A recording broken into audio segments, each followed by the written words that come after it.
veut placer la cousine de Y, etc. Et puis ça se fait comme ça, la compétence zéro.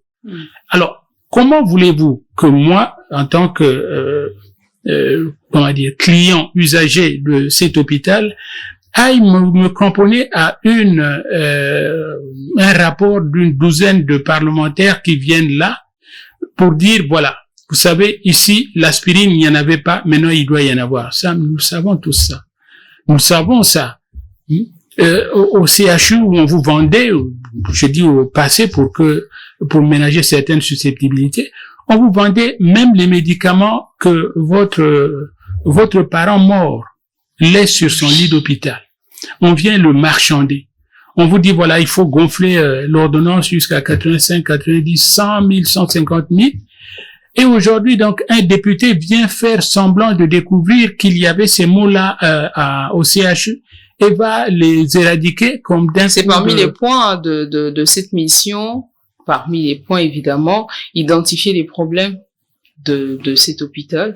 Bon, alors, qu'il l'identifie, mais identifier ne suffit pas. Il faut aller jusqu'à la racine du mal. Il faut vraiment tout réformer, faire en sorte que nous parlons de santé quand même, nous parlons d'êtres humains, c'est-à-dire de vous et moi, et qui aujourd'hui parlons, mais demain pourrions être en difficulté sanitaire et donc nous exposer nos corps, nos organes à un amateurisme qui, depuis plus de 30 ans, a sévi au CHU, le plus grand hôpital du Congo.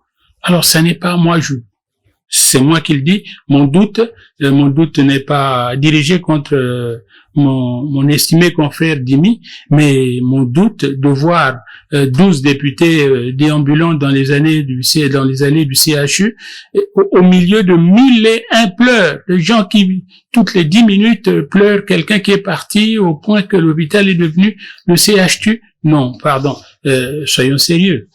Ouais. Oui. Qu'il écoute quand même ce qui dit l'article 107 de la Constitution pour ne pas parler en termes de déambulation 12 députés. Non, il s'agit d'une mesure légale. L'article 107 dit ceci de la Constitution. Dit, le Parlement exerce le pouvoir législatif et contrôle l'action du gouvernement et dans le souci de participer à l'amélioration de la gouvernance publique. C'est l'article 108, non? 107. 107. Maintenant, moi, cet article-là, ça se met dans quelle perfusion? Cet article se met dans la perfusion du contrôle de l'action gouvernementale par le Parlement et cette fois-ci, c'est l'Assemblée nationale. Et le Sénat, je crois, peut faire également la même chose où on peut avoir une enquête, si la loi le permet, avoir une commission qui aura et le Sénat et l'Assemblée nationale, donc une commission peut-être mixte. Non, le problème, ce n'est pas tant les députés.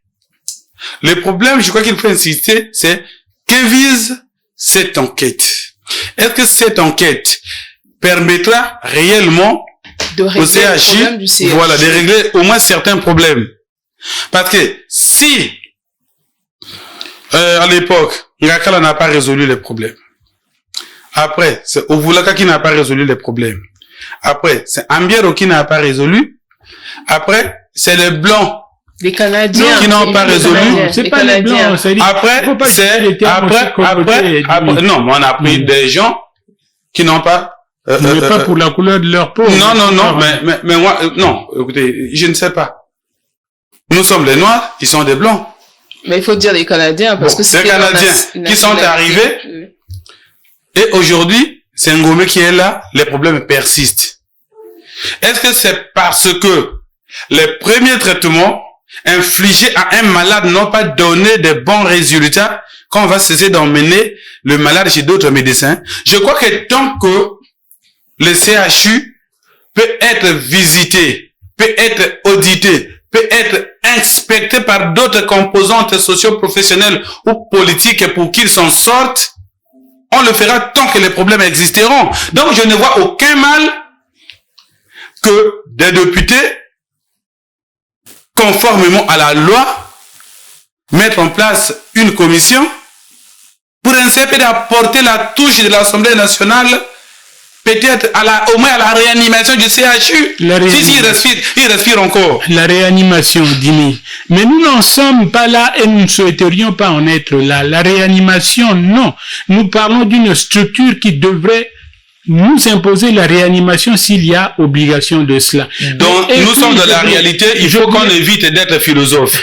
Aujourd'hui, physiquement, nous voyons que le CHU n'a pas de problème, mais le CHU devient un problème. Quand ça? Le CHU n'a pas eu de problème. Ça dit, il devient lui-même un problème. Ben voilà. C'est quand il y a quelques hommes qui disent qu'il y a des problèmes, mais comme il devient lui-même un problème, on doit chacun apporter sa pierre tant que la loi le permet. Donc moi, je ne vois aucun mal qu'une mission des députés aille là-bas. Je ne sais pas en quoi ça vous ferait du mal, hein. Moi, mais parce que c'est du temps perdu. Et la solution que vous proposez, c'est quoi?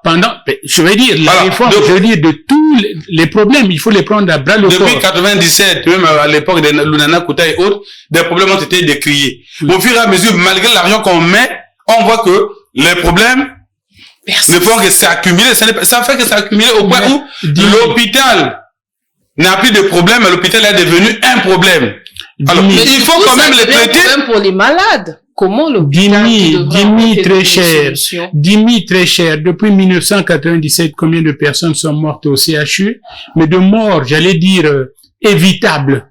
Je vous parle d'expérience. Combien? Vous qui avez fait l'enquête? Non. Mais au moins, je peux vous dire, dans une famille proche, on vient de perdre un bébé. On ne va pas gérer la République sur la fait d'une situation personnelle. Vous avez perdu un bébé. Vous savez ce que les autres ont perdu. Non. Moi, je crois qu'il faut qu'on dépasse, qu'on atteigne le niveau où on voit la solution globale d'une situation difficile. Et toi, tu vois la solution globale où?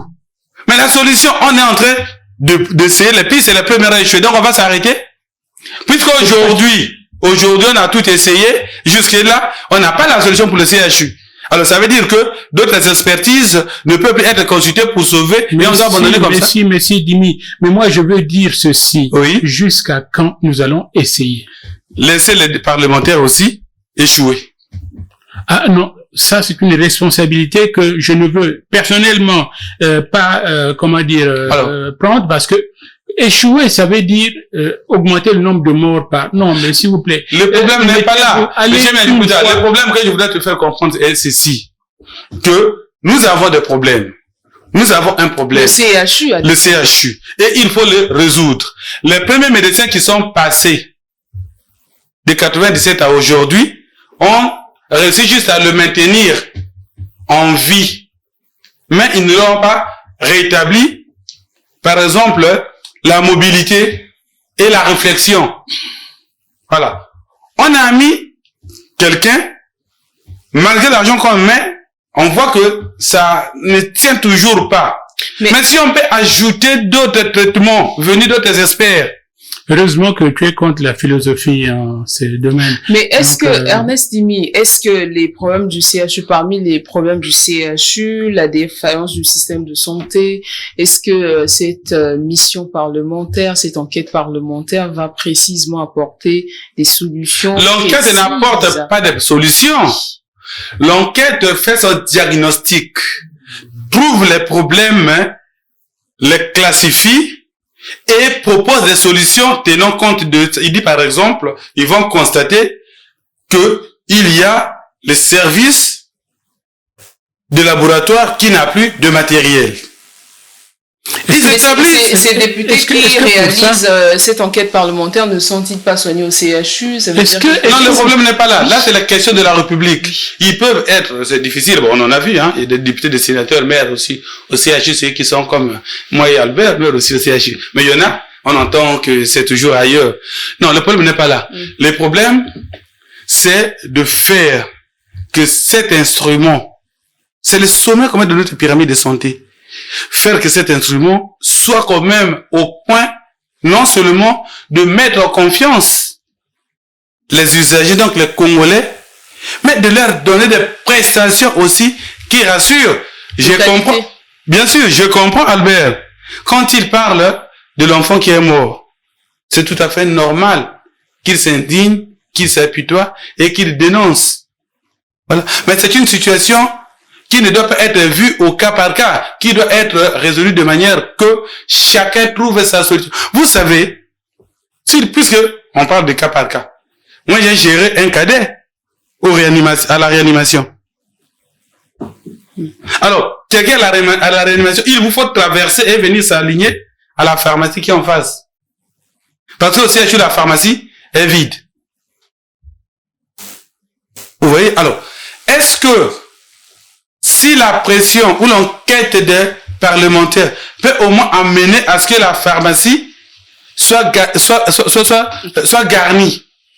Pourquoi au lieu de courir jusqu'à derrière là-bas pour un cas d'urgence, qu'on s'arrête là? Est-ce que c'est pas déjà un problème de résolu? Et il faut une mission parlementaire pour ça. Mais dis-moi, tu prends le problème au milieu. La pharmacie garnie, d'accord. Mais ceux qui sont là, qui viennent vous proposer des médicaments usagés ou même parfois périmés, qui sont là, parfois à côté de la pharmacie, c'est un problème aussi. Et ça, c'est des problèmes auxquels l'enquête va faire face et va proposer des solutions. Bon, j'espère que nous mourrons guéris.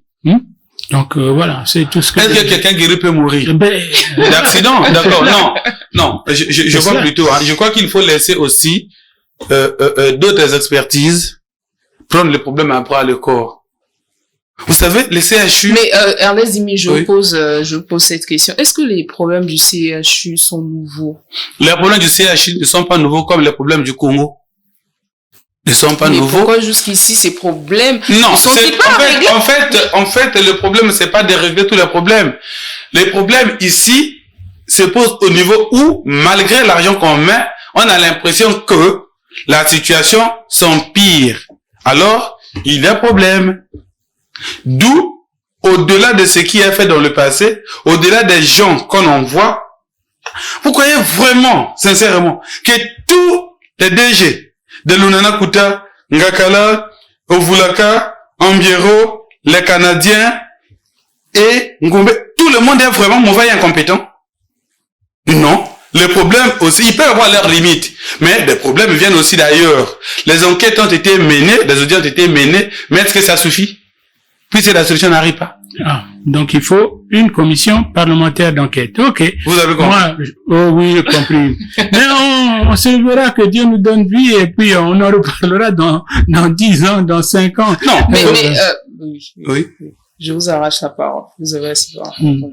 Je passe la parole à Albert. On revient à vous tout à l'heure. Oui, mais je dis non, mais c'est parce que nous jouons ici sur la personne humaine, qui est donc sans humain, il n'y aurait pas de Congo. Il n'y aurait même pas de parlement. Mais Albert, vous pensez qu'on aurait pu gagner du temps parce que il y a des audits qui ont été menés dans les années antérieures. On pouvait simplement se servir de ces résultats pour régler les problèmes directement du Simplement, je n'en sais pas, mais Dimi, qui est bien au fait de la chose, semble dire que depuis 1997, il y a un certain nombre de rapports qui ont été fournis. Mais essayons de partir de là. Ce sont pas des rapports qui ont été pondus sur du néant. Ou encore aujourd'hui, le CHU a des nouveaux problèmes que les députés, évidemment, qu'il aille toucher ces problèmes. Je ne vois pas. Chaque année, il y a de nouveaux problèmes par définition. Nous sommes une société en évolution et donc, il y a des problèmes. Aujourd'hui, on parle de l'IRM qui n'était pas là il y a 2-3 ans. On parle de défaillance de certaines choses.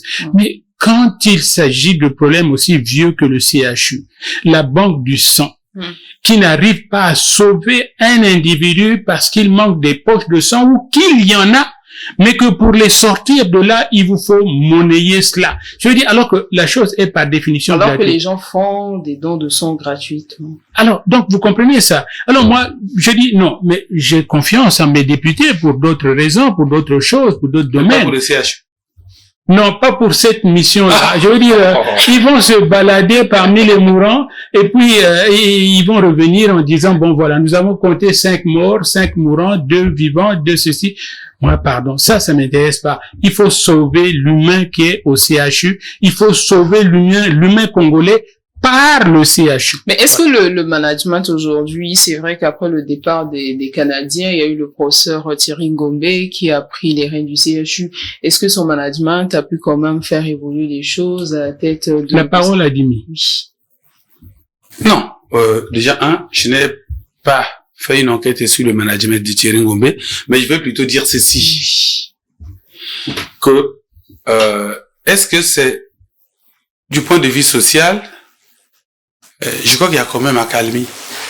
Malgré les problèmes, les grèves se sont calmées. Est-ce que les gens les font parce que l'hôpital est bien géré, du point de vue social, ou bien c'est parce que il y a un nouveau ministre qui arrive et malgré qu'on les cache, c'est un général, et qui ne veut pas entendre parler de la grève et les gens prennent peur. Est-ce que c'est parce qu'ils sont satisfaits? Mais j'entends dire, dernièrement, que non, la plupart des problèmes qui étaient liés à la situation sociale, qui cristallisaient la tension entre les Canadiens et les syndicalistes, ont été réglés. Partons par exemple. Les arriérés de salaire. Ils ont trouvé des échéances et qui, somme toute, seraient toujours respectées à ce jour. Je prends un cas précis qui cristallisait, qui brûlait même le CHU à l'époque.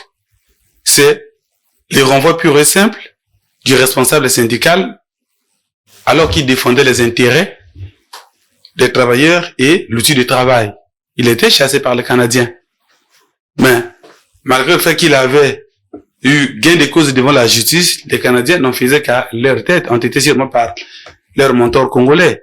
Mais par la suite, Mukoki arrive, le problème est posé sur la table, il est résolu, poser la question à Bienvenu Kwama. Il va vous dire non, il n'a plus de lien avec le CHU, arrivé à la retraite, ses droits ont été payés, les dommages qu'il a subis par par l'action des Canadiens ont été honorés et tout ça. Maintenant, le problème, c'est que ça ne s'arrête pas au niveau des fonctionnaires du CHU. Il faut que la solution arrive au niveau fonctionnel de l'hôpital, c'est-à-dire qu'on ait un hôpital digne de ce nom, où quelqu'un arrive en urgence, qu'il ait bien reçu, qu'on trouve de l'oxygène à lui coller à la bouche pour lui maintenir le temps de prendre des médicaments ici et là et de mettre un traitement qui pourra les sauver. Bon, voilà. Donc nous disons la même chose en des mots un peu. On ne dit pas la même chose parce que vous êtes en train de reprouver en quelque sorte la mission d'enquête. Mais moi je crois qu'il faut laisser quand même les députés proposer faire, se tromper aussi, hein, ils ont le droit de se tromper, et proposer aussi leurs mauvaises solutions. Et parce que je crois que dans certains cas, mieux vaut... Est-ce qu'ils vont travailler en toute indépendance? Oui. Oh, mais les députés, c'est le pouvoir législatif. Sur papier, ils sont indépendants. Maintenant, si vous me dites qu'il y a d'autres accointances qui font qu'ils ne soient pas indépendants, libre à vous de le démontrer aux Congolais et de les convaincre. Mais moi, je n'ai aucun élément pour les soupçonner parce que la loi dit que les missions de l'Assemblée nationale ou du Sénat, les missions parlementaires, que ce soit des enquêtes ou des informations, ont un caractère indépendant. Donc après l'Assemblée, il y aura le Sénat et nous attendrons. Après les journalistes et après... Voilà, c'est ça. Donc, on parle du CHU, ne faites pas des amendements.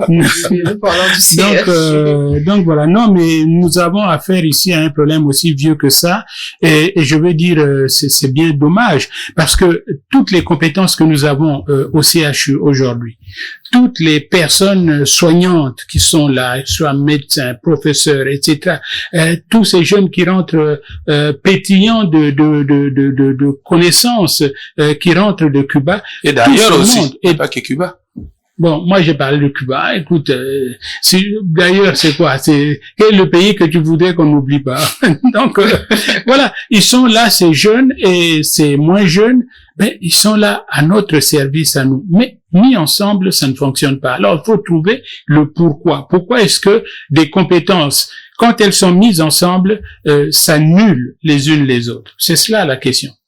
C'est l'une des raisons d'être de l'enquête. Donc vous réalisez que cette enquête est nécessaire parce qu'elle va déceler là où vous interrogez là. Elle devra déceler ce qui fait que entre les vieux et les tout nouveaux formés, ça ne colle pas et ça ne fait pas bien fonctionner l'hôpital. C'est vous qui avez parlé des évolutions. Vous voyez, les jeunes aujourd'hui arrivent avec des compétences qui, associées à l'expérience des vieux, pourraient sauver davantage les gens au CHU. Mais si déjà du point de vue de l'ossature de l'hôpital, de l'organigramme, de la répartition des attributions et des responsabilités, ça cloche. Il faut qu'on détermine. Est-ce que depuis que le CHU reçoit les médecins venus de Cuba et d'ailleurs, voilà, il y a eu une enquête qui a décelé pourquoi dans certains services, ça ne cloche pas. Il y a comme une sorte de conflit de génération professionnelle. Ça, c'est dans le propre de l'humain. C'est pas propre au CHU et c'est pas propre non plus au secteur de la santé. D'ailleurs, la mission parlementaire dont tu parles, dont tu te fais le porte-étendard. Non. Je suis juste du côté de la loi. Voilà. Et devrait être suivi aussi d'autres commissions parlementaires pour le sport, pour, je sais pas, l'économie. Pour information. L'Assemblée nationale n'a pas que la situation du CHU. Cette commission n'a pas que la situation du CHU entre les mains. Voilà. Il y a également des missions d'information dans plusieurs ministères, par exemple concernant les cartes d'identité et autres, au ministère de l'Intérieur. Il y a des missions au ministère des Finances. Il y a des missions à la Banque postale. Il y a des missions d'information et non d'enquête au niveau du ministère du Plan. Donc c'est toute une série. Les CHU cristallisent l'attention, c'est parce que les CHU reçoivent tout le monde. Or, les ministères des Finances ne reçoivent que les opérateurs économiques et les fonctionnaires. Donc, la plupart des Congolais ne sont pas concernés. Oui, d'accord. Je te donne acte de cela. Mais nous parlons ici, c'est pas seulement parce que l'hôpital reçoit tout le monde, c'est aussi parce que c'est notre dernier rempart contre la maladie et contre la mort. C'est notre dernier rempart, Dimi. Donc, sur son lit de mort, le Congolais qui est là, qui va passer un député, bloc-notes en main. Alors vous mourrez de quoi? Et vous mourrez quand? Je veux dire, c'est révoltant. Moi, c'est ça que je voulais te dire. Moi, je suis heureux quand même d'apprendre que le doyen Ndukouta a déjà participé à une enquête parlementaire et il connaît les questions par cœur. Parce que moi, ce que j'ai suivi dans les documents officiels et quand j'étais en reportage ou en arrière, je suis en train de faire la photo quelque part. Alors, j'ai suivi quand même ce qu'il s'est dit et j'ai compris ce qu'a dit le professeur Thierry Ngombe. J'ai compris également, j'ai toute une interview. Et qu'est-ce qui a été dit? Non, mais il a retracé la mission de l'enquête et l'ambition de cette enquête. À quoi ça sert? Qu'est-ce que ça va faire? Et l'espoir est que ça aboutisse pour le bien, le bonheur des Congolais. C'est ce qu'on retient en résumé. D'accord. Mais oui. Réconcilier la confiance entre les Congolais et le CHU, mais aussi renforcer le professionnalisme, la capacité d'accueil. Mais ça, on n'a pas besoin d'une mission parlementaire, c'est juste le management sur place pour le faire.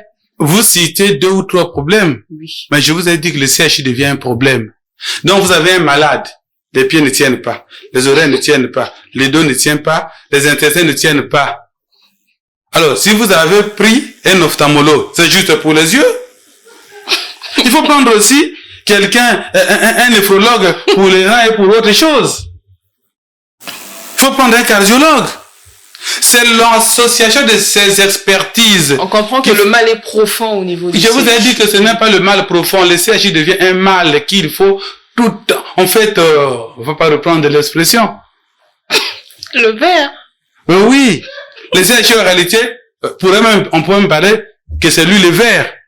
Parce que tellement il cause du tort par rapport à sa situation actuelle aux usagers. La plupart des Congolais préfèrent aller se faire tuer dans des petits hôpitaux de quartier. Aller dans les cliniques. Que d'aller, c'est parce que, ils ont des mauvais échos de leur hôpital général. 2, ils sont mal reçus. Effectivement. Ce ne sont pas que des fantasmes, hein. Il y a des réalités. Non, mais ça, c'est connu de tout le monde, ça. Voilà. Et 3, ils croient que là-bas, ça n'a pas changé. Et vous savez que s'il y a une bataille que le CHU a perdu, on retrouve des plus grands spécialistes. C'est le plus grand, mais le problème, c'est pas retrouver les plus grands. Le problème, est-ce que les plus grands sont également au diapason de la grandeur qui leur est attribuée sur papier? Je m'explique. On parle du problème de réception. Quelqu'un qui arrive désemparé, il n'est pas bien reçu, vous voulez qu'il ait quelle impression? Et qu'on dise que celui-là est grand, parce que quand il va apprendre, je ne sais pas, il va apprendre la réception, à Pitié-Salpêtrière en France là-bas, on lui dit quand quelqu'un arrive, il faut d'abord perdre le temps, il faut lui poser d'abord des questions. Non, vous recevez, rien que la façon de recevoir, rassure. Les malades, oui. Mais si déjà les papas, les mamans qui accompagnent les malades sont en train de pleurer, et pendant qu'ils pleurent, ils se querellent avec celui qui est là au service des gens parce qu'il ne fait rien, il voit leur personne partir parce que lui, il veut encore de l'argent.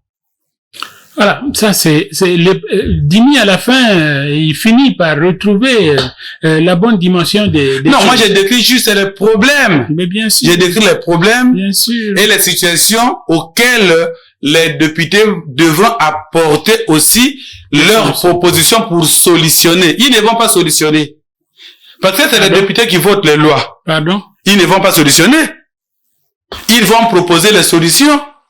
Et ils ont l'avantage, c'est que eux, il y aura toujours un rapport qui sera envoyé à qui de droit, qui a la décision. Donc, dans son tiroir. Ok, je vois. Oui. Oui, dit. Non, je dis, ce sont des rapports qui vont rejoindre d'autres piles de rapports depuis, j'allais dire presque. Mais qu'est-ce qui justifie votre scepticisme sur cette enquête parlementaire quand même? Mais parce que déjà, vous savez, je suis passé dans un pays où on disait, si vous voulez ensabler, enterrer un dossier, former une commission parlementaire. C'est la meilleure manière d'enterrer le problème. Enterrer, pas solutionner, Dimi. Et donc, quand je vois que nous nous empressons, nous trouvons tellement beau de constituer une commission parlementaire, je dis, pour des problèmes étudiés, que c'est aller identifier les problèmes qui sont au CHU. Mais certains de ces problèmes-là sont affleurants, c'est-à-dire qu'on les voit même dès que vous entrez. Je veux dire, vous n'avez pas tellement à vous poser des questions ou à être bardé de tant de grades pour les connaître. Alors pourquoi ne pas partir déjà pour solutionner la moitié de ceux que nous connaissons, les problèmes? Ça vous parlait de l'accueil. Ça permet parce que cette commission aussi, il y a un budget qui est mis à leur disposition. Peut-être ça permettrait d'économiser de cet argent, n'est-ce Dimi? Moi, je ne vois pas le problème sous l'aspect des petites primes qu'on va leur attribuer à la commission. Petites, hein? Bon, vous en savez? Non, mais moi... Mais c'est combien? Dites-moi que chaque député, à chaque fois qu'il descend là-bas, il a 3 millions. Comme ça, on va faire. Pour les FIGA, c'est sorti, tout le monde a vu. Maintenant, pour le CHU, c'est pas encore sorti. Ce que les députés vont recevoir dans le cadre de cette commission. Non. Moi, je crois plutôt que les problèmes du CHU, il y en a qui sont connus. Mais il y en a qui ne sont pas encore connus. Il y en a qui vont encore arriver, qu'il faut découvrir. Donc, si les premières commissions ont donné des documents que vous avez gardés dans les tiroirs, ou bien que vous avez vu dans les tiroirs de celui à qui ils ont été destinés, je crois qu'on n'aurait pas eu de nouveaux DG. On n'aurait pas eu des contrats avec la BAD. On n'aurait pas eu des changements, la rupture des contrats avec les Canadiens. Ça, c'est une partie ou certaines parties de la solution. Voilà. Maintenant, il y a des problèmes qui demandent des solutions adapté à chaque question parce que c'est des problèmes qui ne sont pas statiques. Je vous prends un cas très simple.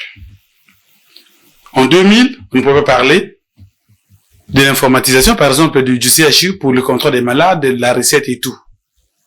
Aujourd'hui, vous avez des caisses, des banques qui ont maintenant des partenariats là-bas. C'est des banques qui collectent de l'argent. Avant, ça n'existait pas. Sécurisé. Voilà. Avant, ça n'existait pas. Ça, c'est des problèmes qui apparaissent avec les évolutions. Alors, si on vous dit que par rapport aux problèmes qui existent, on peut solutionner certains, mais avec les évolutions technologiques. Vous verrez que oui, l'accueil, on peut faire encore des séminaires sans résultat, on peut réformer toujours de manière continue les agents d'accueil, professionnaliser, mais il y a aussi un problème d'éducation qu'il faut arriver. Mais ça, c'est des problèmes qui existent et qu'on connaît. Et les Congolais aussi, par exemple, la plupart sont habitués à ces mauvais accueils. Puis c'est les querelles aussi, c'est tous les jours, aux urgences et à l'accueil. Maintenant, d'autres problèmes qui arrivent. En fonction de leur réception par ces agents sur place. Voilà. Maintenant, d'autres problèmes, il y en a qui sont nouveaux, qui méritent aussi d'être relevés dans un rapport pour trouver aussi la solution. Bon. Oui. Voilà, ben je me plie, Dini. Qu'est-ce que tu veux?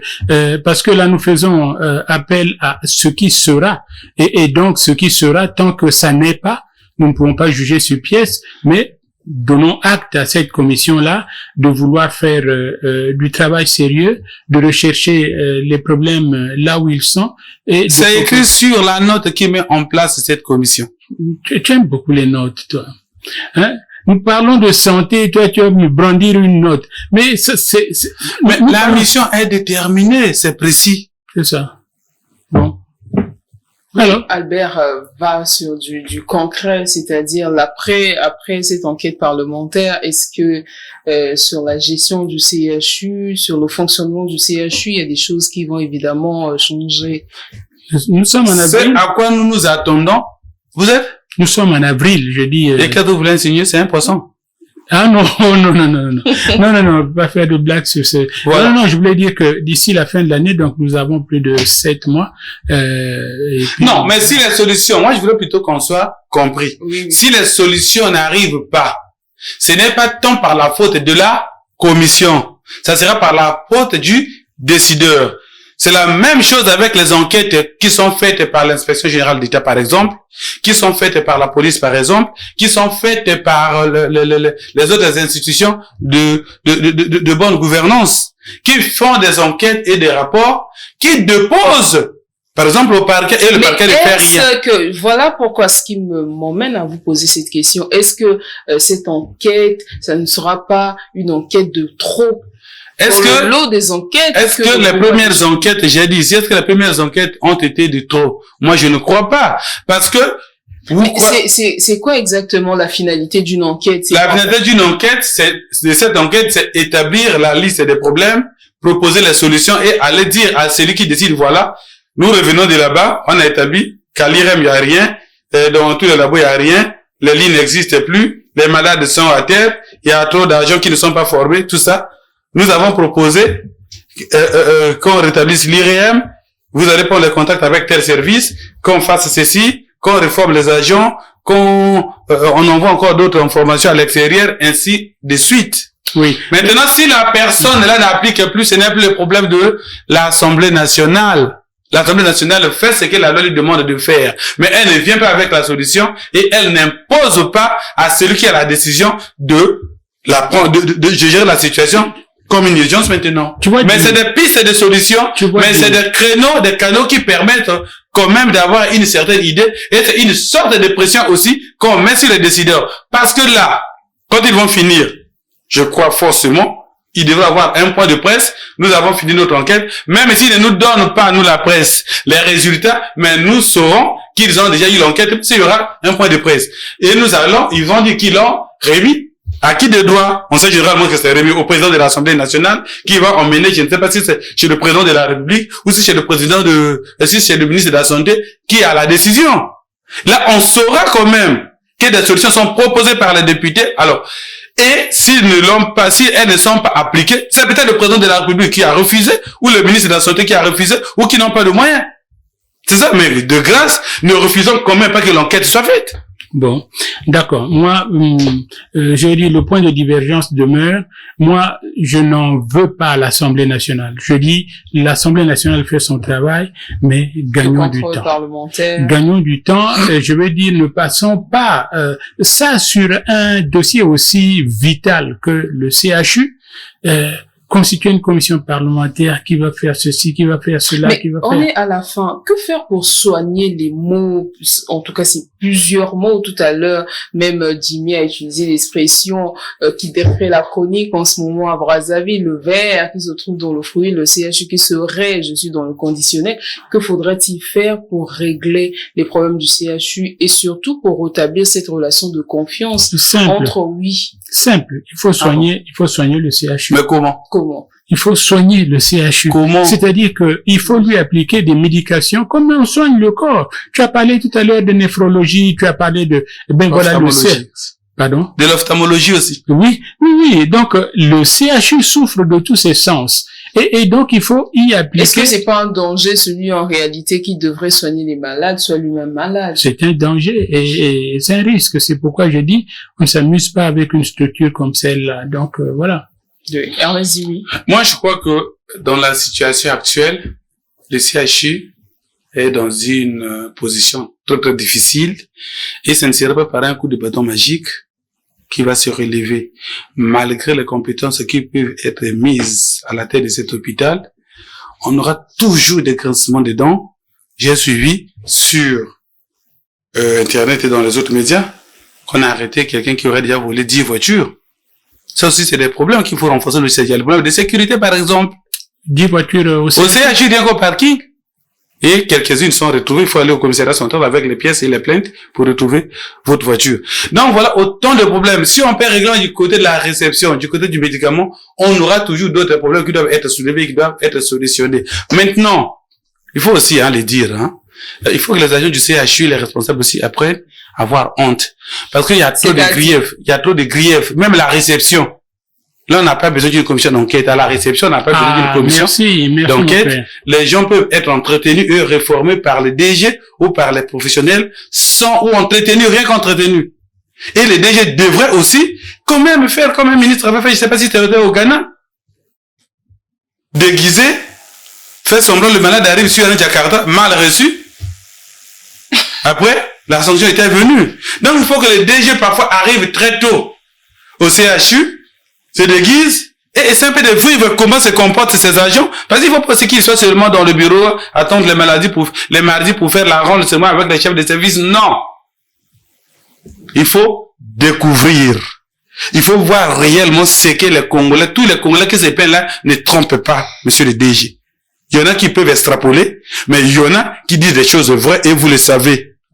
Alors, si vous continuez à faire comme les autres, si les rapports établissent que c'était mieux avant vous, malgré le calme qu'on voit du point de vue social, qu'on crée peut-être plus le ministre que votre professionnalisme, on sera obligé sûrement de vous faire partir.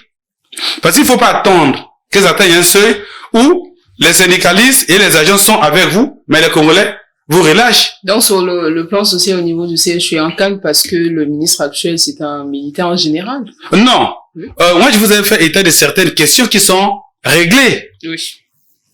Voilà. Rien que par la présence du ministre. Et puis, non, mais plus comme mon coquet arrive, il y a eu quand même quelques engagements qui ont été pris. Moi, je vous dis, j'étais à la descente. Il a pris des engagements. Et il y a des problèmes, je vois pour les cas du syndicat. Les gens partaient en grève, y compris à cause de leur chef qui était injustement radié, un père de famille à qui on a tout coupé plus ou moins parce que il voulait qu'on arrange le CHU, il voulait que le faux contrat des Canadiens soit résilié. C'est lui qui était le porte-parole, qui lisait les déclarations. Voilà, merci. Oui, merci, on est à la fin de l'émission. Merci à vous deux pour avoir pris part à ce plateau consacré à cette enquête parlementaire sur la gestion du CHU. Merci aux équipes techniques qui l'ont réalisé. À vous également, merci pour votre attention. Restez avec nous car l'information revient tout à l'heure sur Vox TV.